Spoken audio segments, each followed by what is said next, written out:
Hi guys, hope everybody's okay. It's Rob from the Exit Light channel, and you are now entering the 31 days of Halloween. So I hope everybody's well. Hope everybody's enjoying the cold weather now. It's definitely changed the weather down in Cornwall. It's really cold, especially in the evenings when it's getting dark early. So it's a perfect time to talk about. I thought we'd talk about grave robbing, because that's what you do, don't you? On these cold winter nights, you talk about grave robbing. And we're going to talk about the two most famous, I think, grave robbers in William Burke and William Hare. In 1828 in Edinburgh, Scotland. Not Edinburgh, Scotland.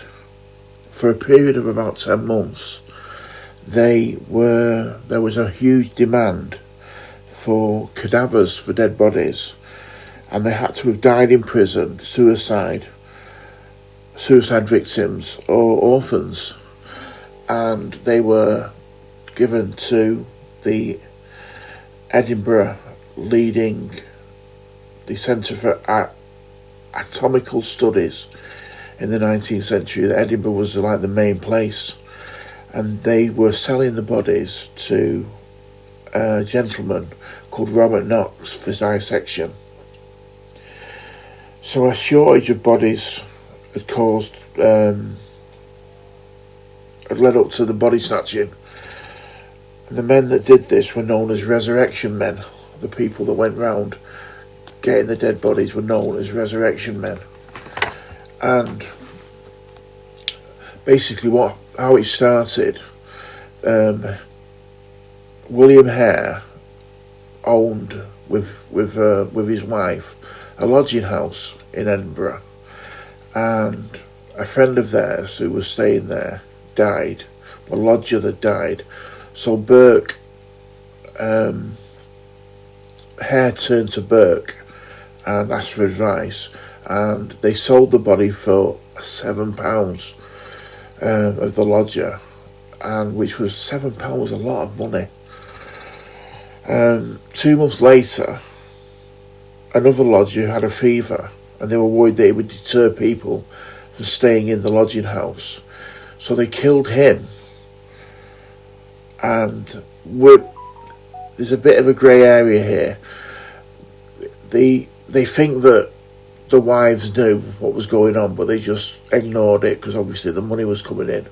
So they ended up selling this lodger as well, and he was taken for dissection.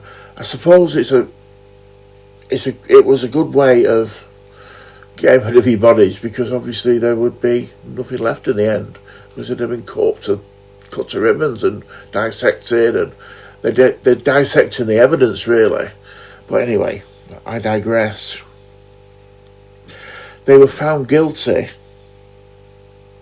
after a period of, I think it was 11 months or 12 months, about a year it was they were doing it for.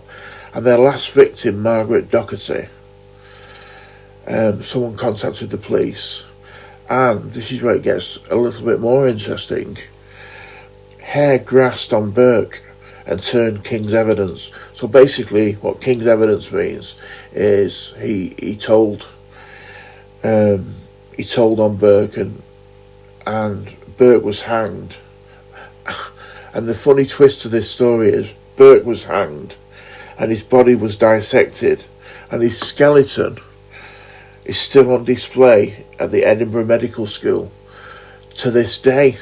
In 2024, you can go to Edinburgh Medical School and see the skeleton of William Burke, and so he basically got exactly what he deserved. He ended up getting dissected, and his skeleton's still on display. So bit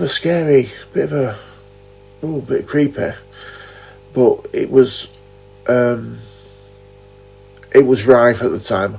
I mean, there were others doing the body snatching as well, but obviously they didn't. I think they killed 16 or 17 people, 16 murders altogether. But it was a good way of making money, I suppose. Anyway, I hope you like that little bedtime story. And me and Tracy will be back with more stuff and to excite you and scare you through the month of October, running up right up to Halloween, All Hallows Eve. So anyway, guys, take care, God bless, and I hope you enjoyed that, and I will see you soon.